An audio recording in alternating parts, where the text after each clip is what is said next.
You know what it is. That's right. It's time to talk money with your money nerd and financial coach. Now, tighten those purse strings and open those ears. It's the Money Talk with Tiff podcast.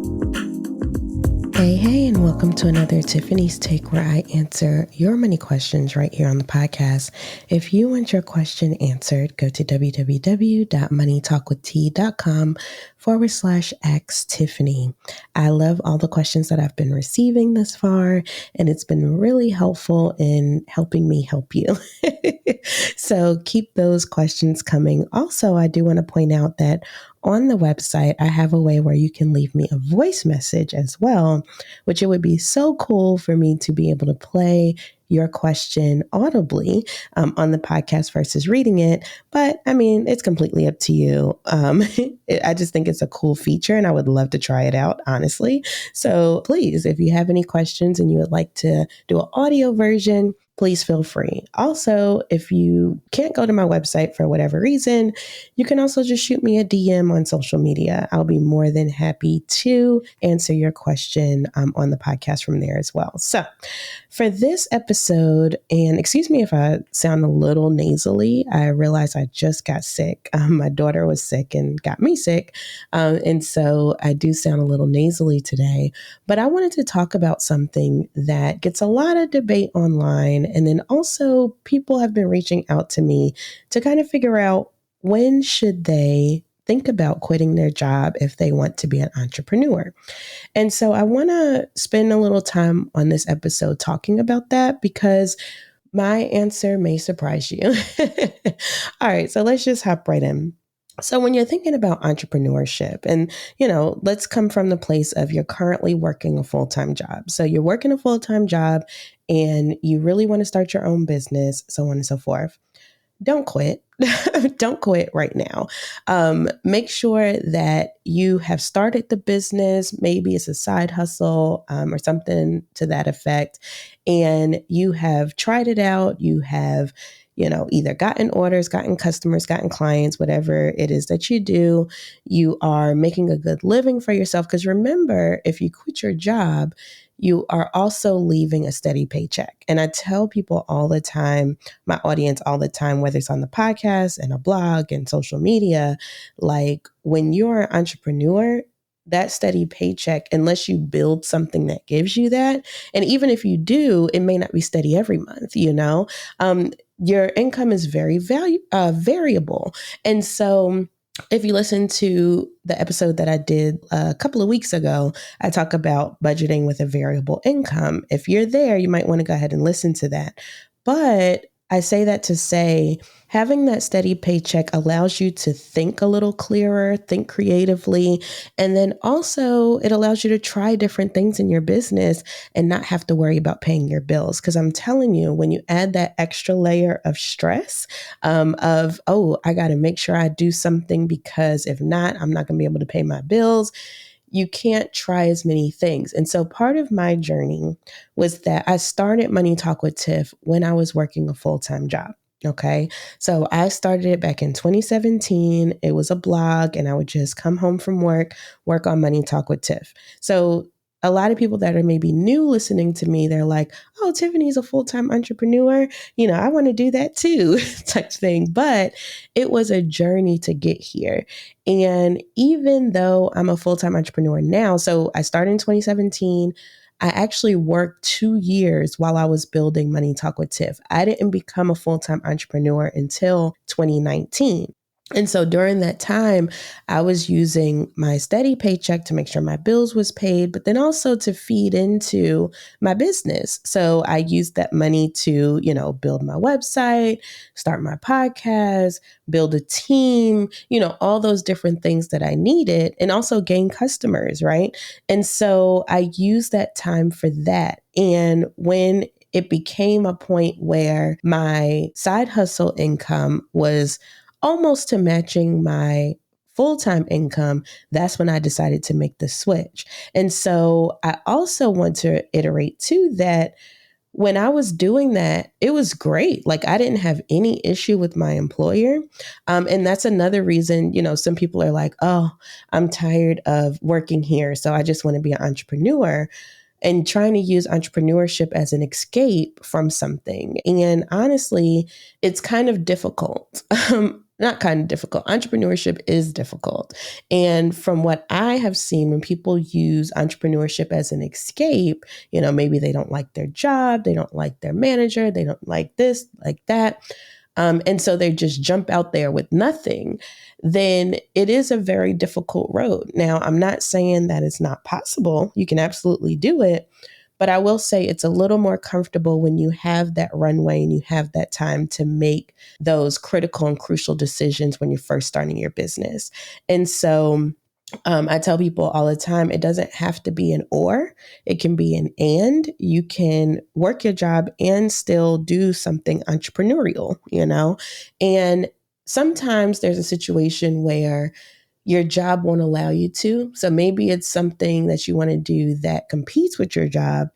Then that's a different story. And then maybe that looks like getting a different position or getting into a company that doesn't mind you taking on entrepreneurial pursuits, because there are companies that do that. Just FYI, not every company is like, you can't do something else while you work here. That's not always the reality. I've actually spoken to ERGs where they brought me in because they wanted me to talk about entrepreneurships. And ERGs are employee resource groups at corporations and companies. And they wanted me to talk about entrepreneurship to their employees because they encouraged it. And so there are companies out there that encourage entrepreneurship.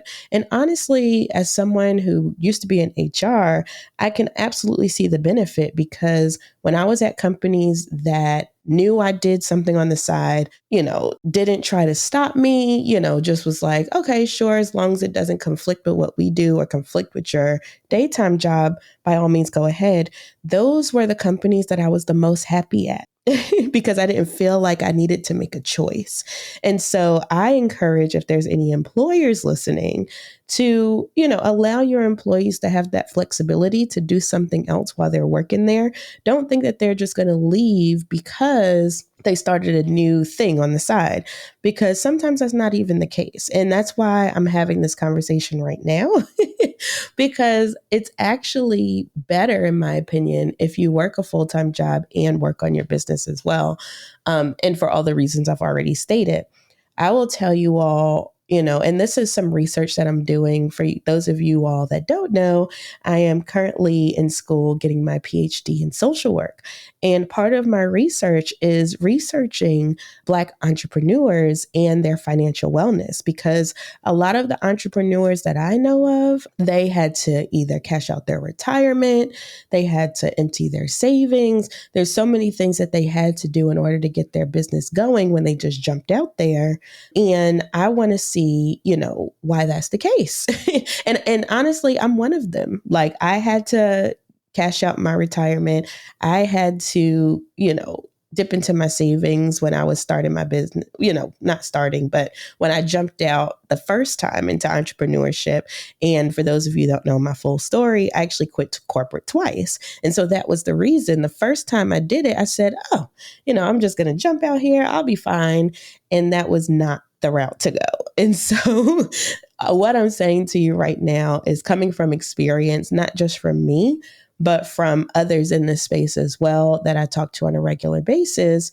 It's really difficult out here, and you need to make sure that you're prepared financially. So that way, if anything comes up, maybe your business declines, or I don't know, you have some type of emergency you need to take care of, you can still do that and function at the same time. Now, I will say I've never had an issue with paying my bills. My bills have always been on time.